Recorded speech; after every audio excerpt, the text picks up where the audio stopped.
ముఖ్యమంత్రి రేవంత్ రెడ్డిపై hot comments చేశారు బీజేపీ సీనియర్ నేత ఈటెల రాజేందర్.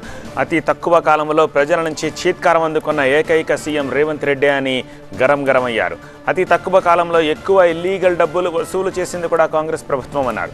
ప్రజలు భిక్ష పెడితే సీఎం పదవి వచ్చిందన్న ఈటెల అదే ప్రజలు దెబ్బ కొడితే కాలగర్భంలో కలిసిపోవడం ఖాయమన్నారు.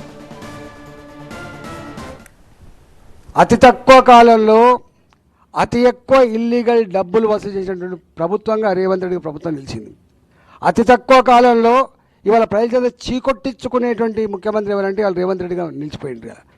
మళ్ళీ పంటలు ఎండిపోయినాయి, మళ్ళీ మూటలు కాలిపోయినాయి, మళ్ళీ ఇవాళ మామూలు వ్యవస్థలు వచ్చినాయి. కాబట్టి మనిషి స్వేచ్ఛ ఉండే స్కూల్ ఉండేది కానీ ఏం చేస్తావా నువ్వు నాకు అర్థం కాదు. మూసేస్తావా నువ్వు, ఉరిదీస్తావా నువ్వు మమ్మల్ని?